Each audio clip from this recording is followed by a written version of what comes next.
Welcome to the 902 Podcast, the official podcast of the Lancaster County Sheriff's Office in Lincoln, Nebraska. I'm Captain Vik, and I want to thank you for listening. This podcast will give you an inside look at LSO with topics and guests to discuss public safety issues impacting Lancaster County. Be sure to subscribe for highlights on news, cases, and the people working for you at LSO. You can also follow us across social media at LSO Nebraska on Facebook, X, Instagram, TikTok, and YouTube. Welcome to the 902 Podcast. We are in studio today, as always, with Sheriff Wagner, Chief Deputy Houchin. Happy Friday, guys. Good afternoon. Happy Friday. Yeah, a little hot out there today. It is. It's warm for end of September, but Yeah, 90, maybe 91. maybe the last gasp. We'll see. We're here for Faith and Blue Week coming up, which is an event we'll talk about a little bit later. But wanted to talk about our partnership with the chaplaincy program, specifically with Lincoln Police Department, Lincoln Fire, and LSO. And nobody better to talk about that than Chaplain Gary Fuller. Gary, thanks for being in studio with us today. Hey guys, it's great to be here on this nice, warm, late September day. Do you remember the kinds of September?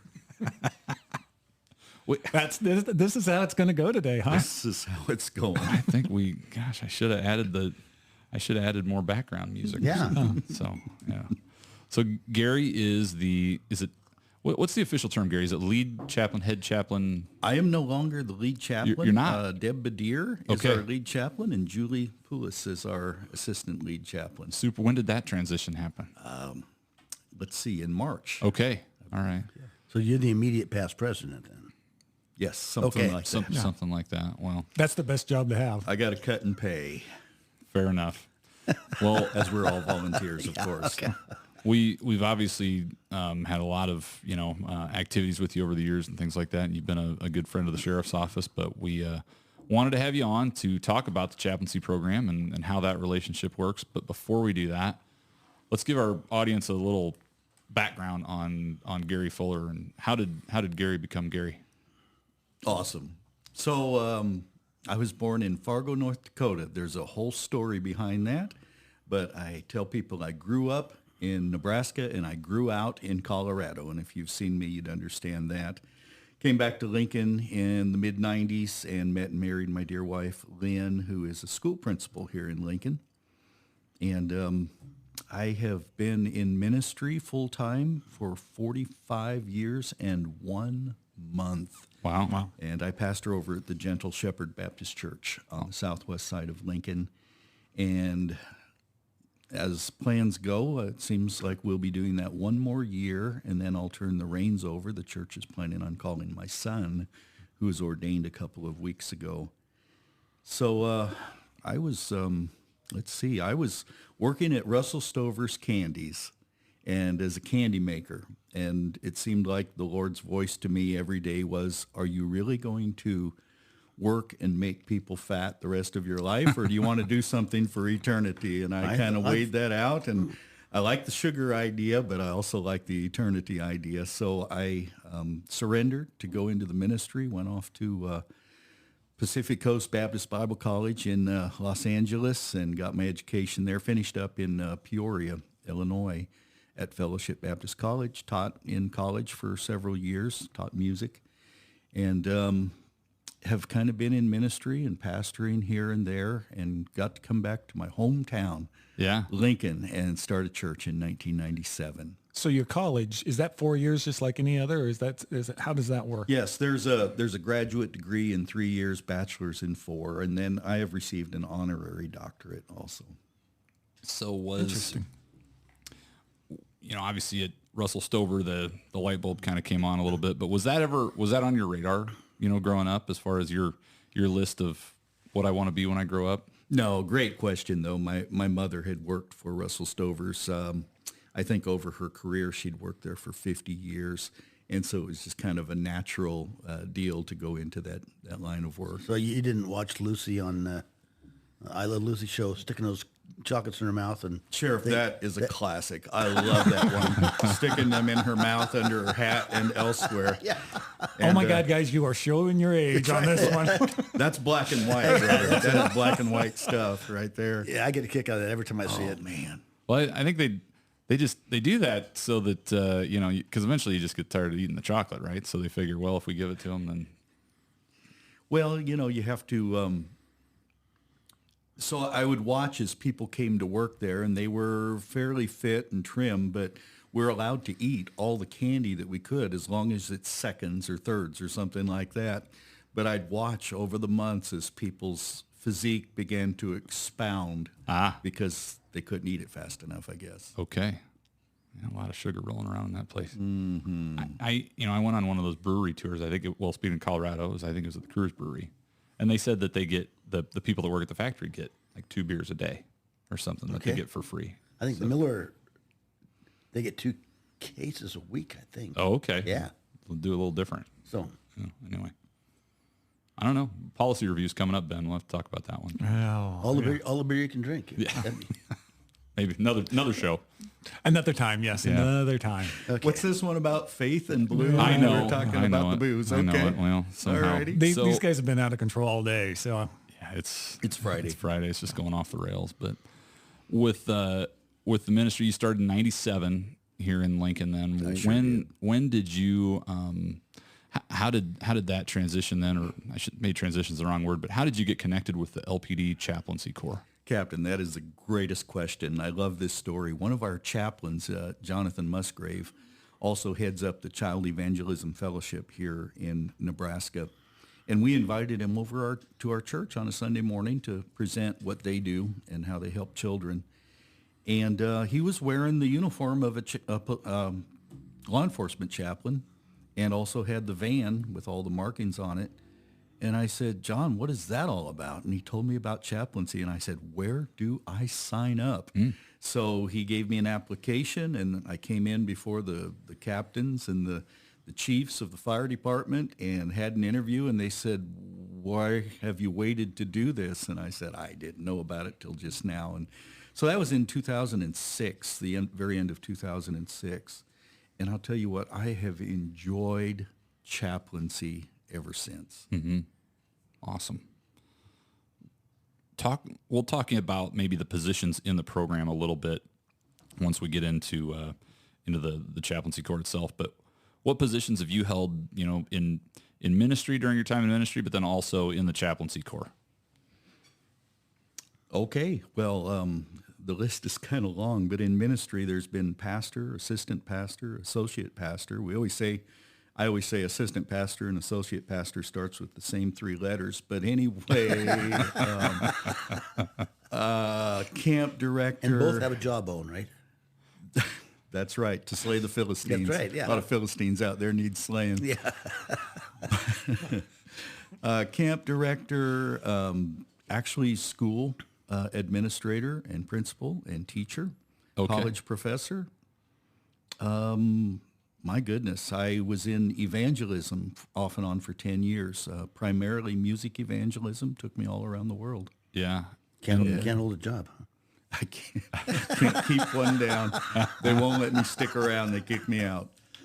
Well, speaking of that, kind of an interesting story, you not so long ago got back from Ukraine. I did. With the help of our sheriff's office here, the police department, some churches, educators, we were sent over to Ukraine and to do a humanitarian mission. We went to the war zone and heard a lot of bombs incoming and outgoing, felt the concussion, but was able to help a lot of people. Some gentlemen who had lost their legs in the war, some soldiers, we were able to get them prosthetics. We just finished with the money that was raised. We just finished putting 3 roofs on people's houses that were destroyed. We got to visit one of their houses, and they drug the missile out of the garage that hit their house and destroyed it. Wow. We were able to give away 20,000 meals worth of food there in the former occupied zones of southeastern Ukraine, as well as preach the gospel, and we had a great response. Well, you see it on the news, and the war's been dragging on over a year now, and it's easy for us in America to kind of put it out of our minds a little bit. But just to talk to somebody that's been there and walk down those streets, it's a whole different reality.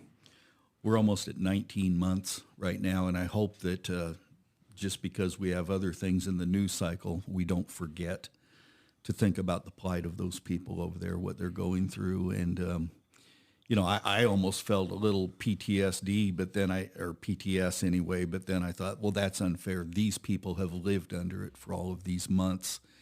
And just imagine the torture and the terror and the murders and the rapes and everything that those people have had to live with. So just because they're on the other side of the globe and because we're 19 months in, it's no time to give up, no time to forget about them. Well, we here need to realize how lucky we really are, because most of us haven't had to go through that kind of situation ever to know about it. I know there's some veterans that have had to do that, but wow, we're lucky to live where we do. Well, you got that right. Those poor people. I mean, I'd never been in a war zone, and you see things on movies and TV. You hear stories from our heroes that have served, and it just does not prepare you for the reality. And those poor folks, I was beside myself in feeling the concussion of the bombs and everything, the building rattling, the windows rattling. And they just kind of folded their arms and looked like, well, this is background noise to us. It's scary. It gets that way. Yeah, the city that we were in, working out of in this zone, Kherson, they're receiving about 90 incoming missiles and bombs a day. Wow. 90. Gee whiz.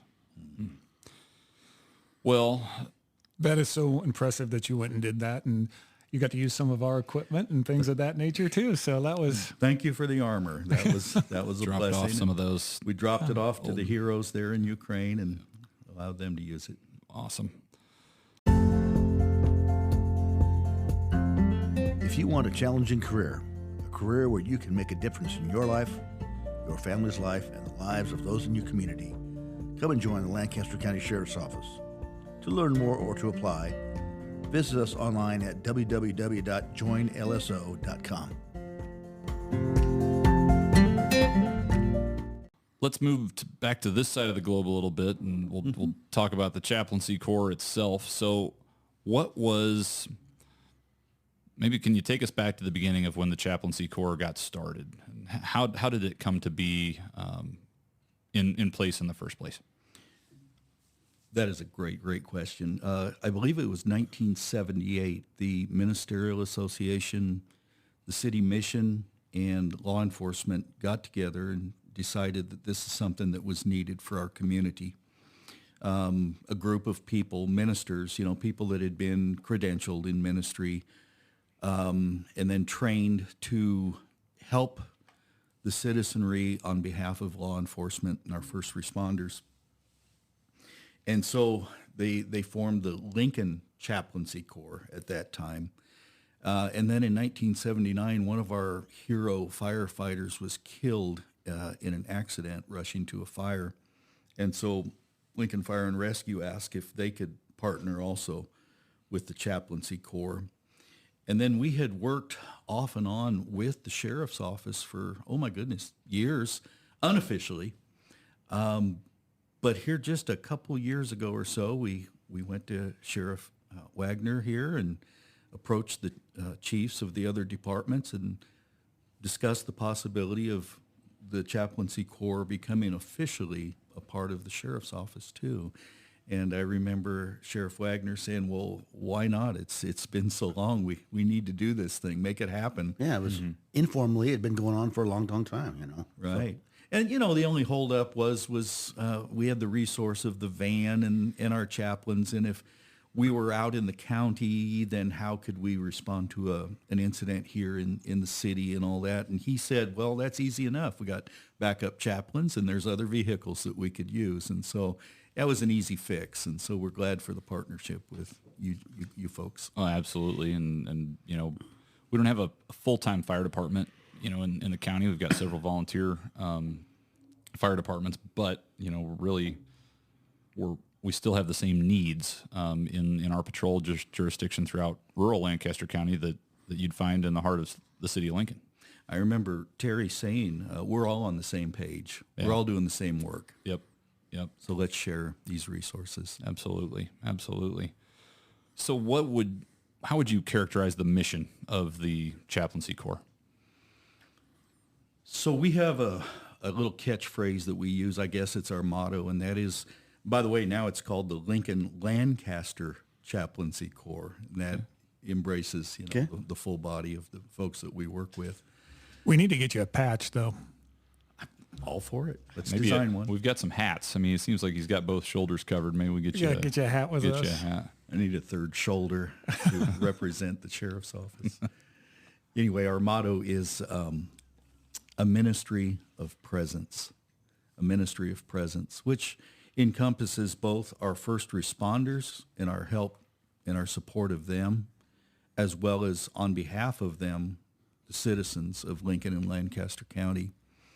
A lot of times, these incidents happen, and it's the worst day in the life of those people. Maybe it's a death, or someone has taken their life, or they've been displaced because of a fire, or maybe there's been a domestic violence incident or incident with the children or whatever. We come on behalf of our first responders, our county and our city, and the first responders have a big job to do. And they're so adept at it, but they don't always have the time to do the relational things.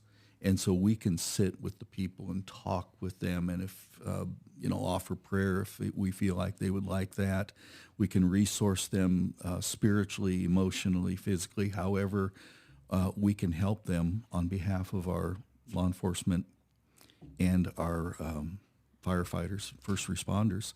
So it's a wonderful thing that we get to do, not only to be a blessing to the citizens in these cases, but also to be there for our officers and our other first responders. Because as you know, being in law enforcement, it's not the easiest thing on you personally, on your family, on your schedules. And let's just face it, numbers tell us that amongst law enforcement and first responders, that there is an emotional toll that is paid because of that. So we're just another resource to encourage and support and be there for our first responders. Well, yeah, I don't know if most people know, the silent killer of, first responders, law enforcement, and even the military veterans is suicide. And it's kind of kept under the hat a lot, but it's certainly there. And we're certainly now in a profession beginning to look at that more because of what you just described and what we deal with. And just like we don't like to think about wars in other parts of the globe, sometimes it's even easy to forget about trauma and really kind of bad things happening in our own community. And I think the reality is, we as first responders get to see that on a pretty daily basis, but we usually don't go to people on the best day of their life. We're often called on the worst day of their life, and so there are a lot of those times that we're dealing with very tragic, accidents, injuries, deaths in a lot of cases, and so having a resource network like the Chaplaincy Corps that we can lean on to share some of that load is certainly helpful. And that's the cool thing about being there for someone on their worst day. They may not remember the words that we say. And I often think, as I've been called to a situation like just the other day, the surprising death of a middle-aged lady, and I'm on the way in the chaplain's van, and I'm praying with my eyes open, of course. The Bible says watch and pray, so praying on the way, saying, God, I have no clue what I can say to these people that will help. So, you give me the words. And then even when I'm there, many times, although we're trained in different things that we can say, still it feels so inadequate, our words, for these folks on their most trying day. But I think it comes down to this. There were law enforcement officers there, and they were so helpful. These are the things that they come back with later on. Oh, the firefighters, they were so kind and so helpful. And then the chaplain was there. I don't remember a word he said, but he was just so caring, you know. So it's not the fact of what we're saying, but it's just that we're there for them. Sure. It's how they feel. It's how you made them feel. Yeah. And it's not, you know, it's not so much just being there on that day, but you guys don't really have the opportunity a lot of times to follow up, but we can do that. Yeah, we're off to the next one. And yeah, it's nice for you guys to be able to do that because that pain doesn't go away in a day or two. Yeah. In fact, it intensifies. So Yeah. that's the importance of the follow-up. Before we go too far down the road, I think there's some in the community that may have some ideas in their mind or may not have a full picture of the information, but you know, some might have some concerns that well, you know, you say that you're there as, you know, to help out first responders, but are you really just there, you know, trying to get more people to come to your church, or are you really just there trying to convert somebody to this religion or that religion? And I know, you know, you and I have had some discussions about this, you know, over the years, and even on the website, you use the word ecumenical. What does that word mean, and how does that look like practically for the Chaplaincy Corps? Thank you for that question, Captain Vik. We have it in our standard operating procedures that we have a no proselytizing policy. Now, if anyone wants to come to my church, they're going to be more than welcome. I'm not going to turn them away. Sure. But we do not seek to proselytize or to win them to our particular faith. And so therefore, we say in our standard operating procedures when it comes to recruiting other chaplains that we will recruit as ecumenically diversely as possible. As you know, we have the separation of church and state. That is that the state cannot push a particular religion on anybody. And so we're very, very careful about that. But there we are with God in our hearts, and that is who we are. We are believers. And if the opportunity arises, the person is willing to have prayer or whatever, we're there to offer it. Sure. And resource them following up.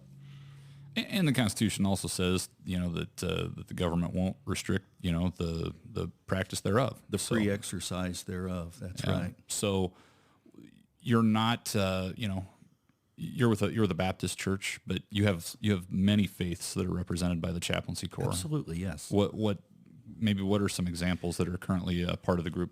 Well, let's see. In the past and currently, I guess we have had Roman Catholic, Church of Christ, Baptist, the Berean denomination, and so on like that, Methodist, Lutheran, but we have also had Jewish, and we are actively trying to recruit those of the Muslim faith and others like that. Okay. So let's talk about how the group is organized then, because it's not just a group that gets together and votes, but you've got a little bit of organization to the Chaplaincy Corps. So how does that work? Oh, okay, very good. So we have a board, and the board consists of a liaison from each department: fire, police, sheriff, as well as some community board members from the 911, the emergency call center, as well as the city mission, as well as trying to think, the LOST team, local outreach to suicide survivors. We have two of our regular chaplains who are board members, and then the senior and the assistant senior chaplain. So that's our board to make sure that we're minding our P's and Q's, dotting our I's, crossing our T's. So how are you doing on members right now? What are your numbers on the Chaplaincy Corps? Thank you for asking. If anyone that hears this knows of some ministry types that would consider giving one or two of their days per month, and by the way, many times a lot of our folks do their regular work, their regular job, their regular ministry, but they're on call for that 24 hours so that they can drop their work and go do whatever is needed. But presently, we have 16 active duty chaplains. We probably need 25, 27 of them because each of us take at least one 24-hour duty day per month. So we hate it when we don't have coverage for our first responders. So some people are taking 4, 5, 6, 7, 8 days just to make sure we have 24/7 coverage. Yeah. So if you just get on the website of either the sheriff's office or the police department or the Lincoln Fire and Rescue and scroll down, you'll be able to find a place where it will say join our team or something like that, and there'll be something about chaplains, or just give any of our agencies a call. Yeah, we'll point you in the right direction. Oh, I was just saying, you guys see a lot. Is there? It may not be like for law enforcement. It may not be for just everybody too. And what you're going to go into and walk into and all that. It can be some very devastating and sad situations that you end up having to work with. That would definitely be a consideration. We have had chaplains come on board. They've been trained, they've been accepted, and then it was too much for them. I must say it does take a certain type of individual, and I have to say that I receive a certain amount of satisfaction and fulfillment being there for people on their worst days. Even though I sometimes feel ill-equipped, the Lord gives me the words, and we're able to resource these people and help them, and it just brings me great fulfillment. Yeah, I couldn't imagine. Yeah, it's what you're ending up doing, and I know on several calls that you guys showed up when I was working the road, and we didn't know how we're going to get the kids someplace, and all those kind of things, and it's hard to do your job when you're ending up, for the lack of a better word, sitting with somebody who's distraught, and it was so nice to see you guys coming and taking over on that part so that we could end up doing what the other jobs we need to do. That's awesome. I find my greatest joy in just being there for you guys and knowing that you feel that way. If I can interject something here, I've noted that in the Bible, it says in 1 Timothy chapter 2 and verses 1 and following, I exhort, therefore, that first of all, supplications, prayers, intercessions, and giving of thanks be made for all men, for kings, and for all that are in authority, that we may lead a quiet and peaceable life in all godliness and honesty, for this is good and acceptable in the sight of God our Savior. So we owe it to you folks to give our submission and our love and our prayers, because you are in authority and God has placed you. You are ministers of righteousness. In fact, it says in Romans chapter 13, 1 through 6, forgive me for starting to preach here a little bit, but anyway, it says, let every soul be subject to the higher powers, for there is no power but of God. The powers that be are ordained of God. So I hope you guys are feeling good right now. God has ordained you to what you're doing. Whosoever therefore resists the power, resists the ordinance of God, and they that resist shall receive to themselves damnation. Rulers are not a terror to good works, but to the evil. Wilt thou then not be afraid of the power? Do that which is good, and thou shalt have praise of the same. For he is a minister of God to thee for good. But if thou do that which is evil, be afraid, for he beareth not the sword in vain. For he is the minister of God, a revenger to execute wrath upon him that doeth evil. Wherefore ye must needs be subject, not only for wrath, but for also for conscience sake. For this cause pay ye tribute, or taxes, for they are God's ministers attending continually upon this very thing. So I want to say that we feel that you folks are put in place by Almighty God to be a terror to those that do wrong and to be a blessing to those that do good. And therefore, it is our honor, privilege, but our responsibility to pray for y'all.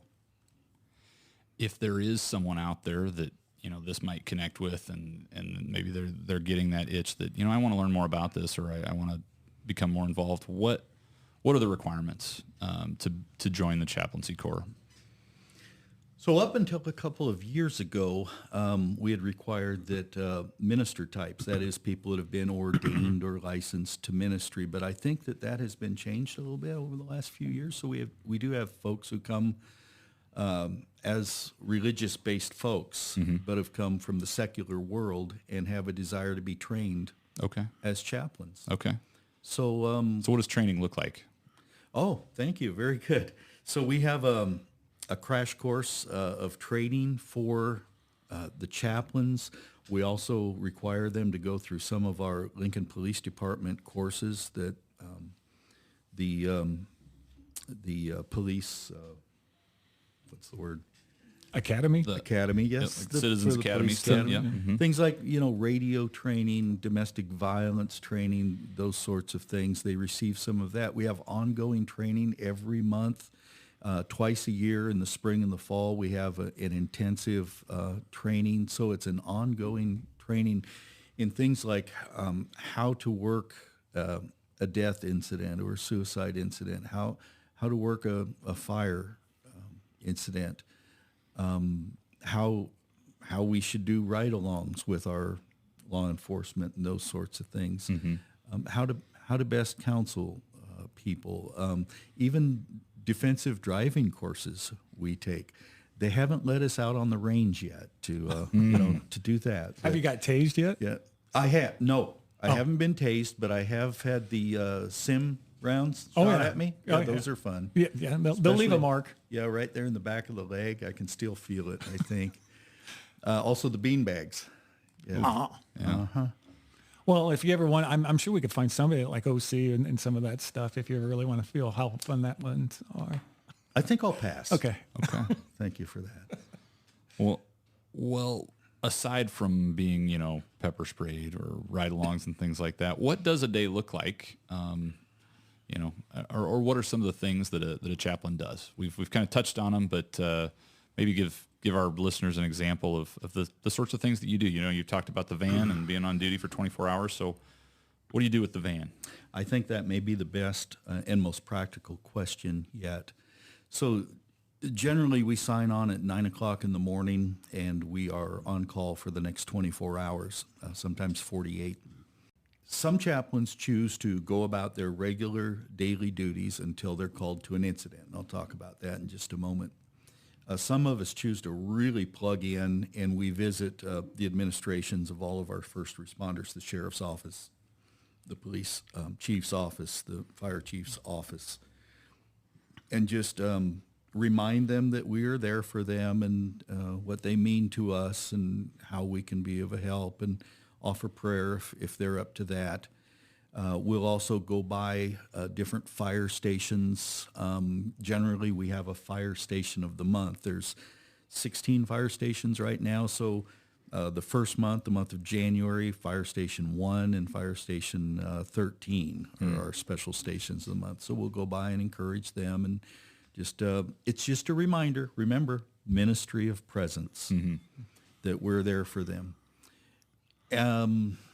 And then when we are called, here are some of the more prominent ones.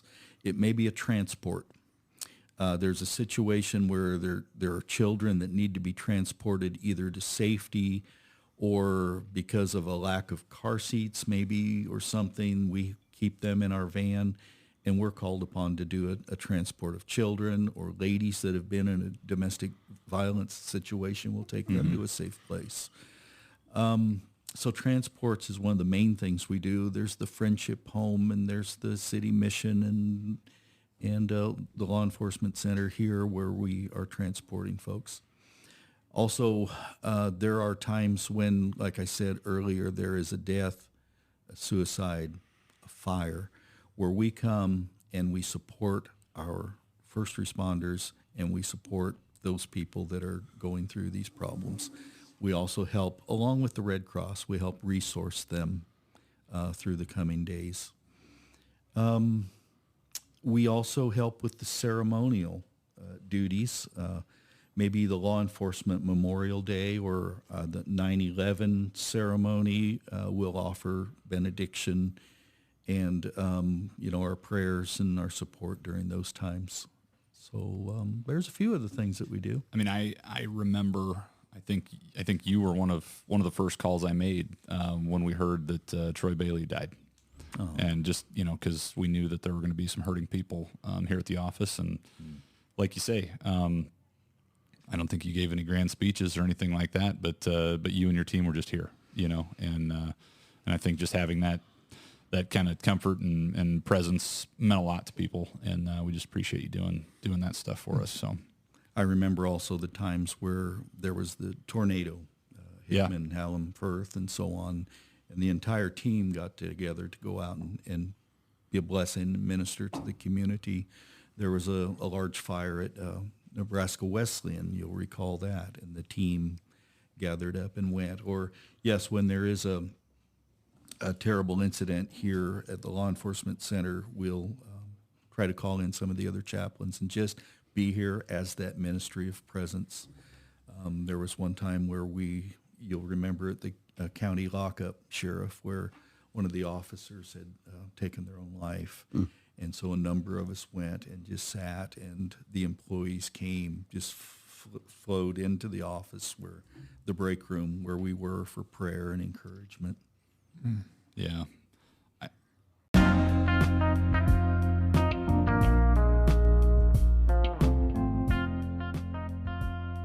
Hey, I'm Captain John Vik with the Lancaster County Sheriff's Office. When it comes to your career, don't settle for good enough. Don't settle for ordinary. We won't either. Be different, be better, be exceptional. Start your future today at joinlso.com. Speaking of that kind of bigger picture, if you will, I mentioned Faith in Blue week here at the beginning, and so we were contacted by an organization that is sponsoring this program, and basically some of the literature that they say in a letter here at the beginning is, the United States is truly a unique nation with diversity spanning ethnicities, races, national ancestries, identities, and every form of political and social affiliation. From suburbs to small towns to large cities, faith plays a crucial role in uniting us across this diversity. Americans practice the full breadth of religious affiliations that shape the human spirit, with all faiths connected by the conviction that we are our brothers and sisters' keeper. Our great nation is also united by its principles and its ceaseless movement toward protecting and valuing everyone regardless of who they are. We have a long road ahead in this journey, and it is for this reason that we launched National Faith in Blue Weekend. And the event is a way for people of all backgrounds to work together with those who uphold our laws to create a more just and equitable union. So that is from Reverend Markle Hutchins, who's the CEO of Movement Forward, and One Congregation, One Precinct. So I think their big push with this is to try and tap into, at the sheriff's office and law enforcement in general, we're looking for more and more ways that we can engage with our communities. And sometimes those communities are geographical. Sometimes they may be cultural. But a lot of times, communities are also built around faith, and people that are at a particular church or a particular congregation.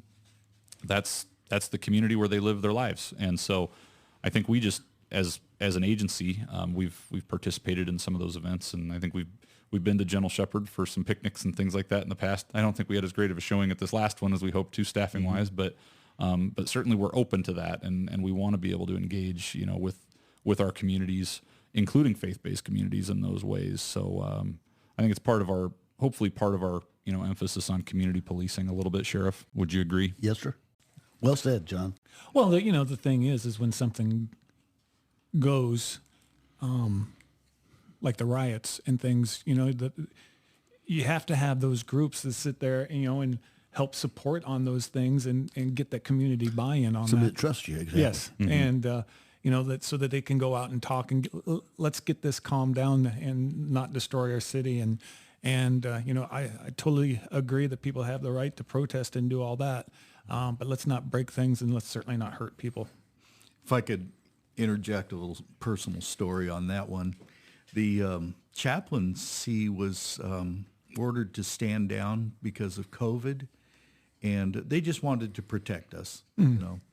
COVID, and then the riots were coming on. And so, yeah, we were not even allowed to come into the station and so forth. Again, protecting everybody. But when that night came and our law enforcement had to gather here and plan how in the world are we going to handle this, I said phooey on it. If they want to kick me out, or drop me off the chaplaincy, that's fine. But I want to be there for our officers tonight.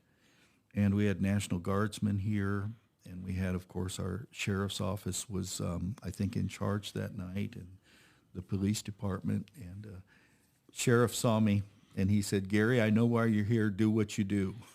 And so several of us gathered in a circle, and we got some prayer coverage, and then everything began.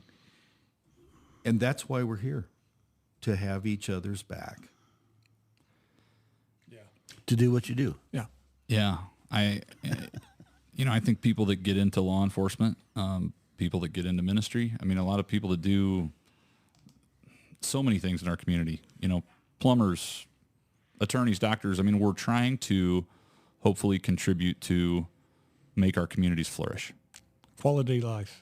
And we do that in very different ways, but it takes all of us, and we're just very appreciative of you and your team for helping our pocket here flourish a little bit and to spread that throughout the community. It is absolutely our pleasure, and however we can help, we serve at your pleasure. So you guys let us know. So what's the future of the Chaplaincy Corps look like? What anything on the horizon? We need everybody that's listening to this, if they know someone that's ministry inclined, to please tell their minister, their assistant pastor, or whatever, you ought to think about chaplaincy. They need you.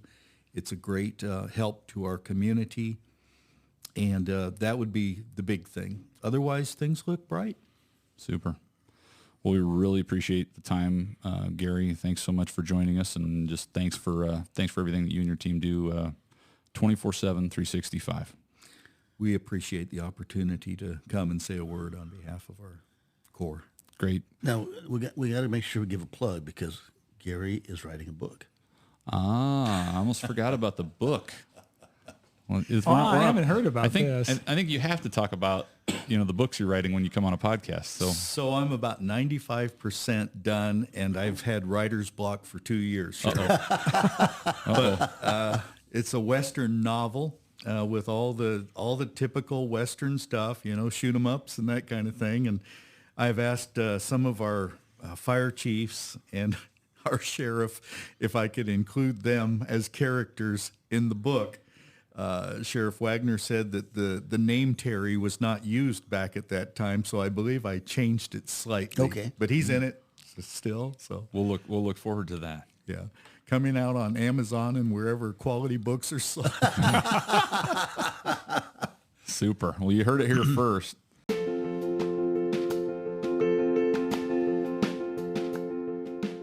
Thanks, everybody, for listening into the 902 podcast today. If you've got questions about things you heard on today's episode, be sure to check us out on social media at LSO Nebraska on Facebook, X, Instagram, and YouTube. Also, head over to joinlso.com if you have questions about careers at the Sheriff's Office, including the Chaplaincy Corps. We'd be happy to get you hooked up with information about that as well. National Faith and Blue Weekend is October 6th through the 9th. To learn more about that program and events going on across the country, check out faithandblue.org. If your congregation or community is interested in meeting with LSO staff and building connections like we discussed in this episode, we'd love to connect. Shoot us an email at lso@lancaster.ne.gov. Thanks for listening.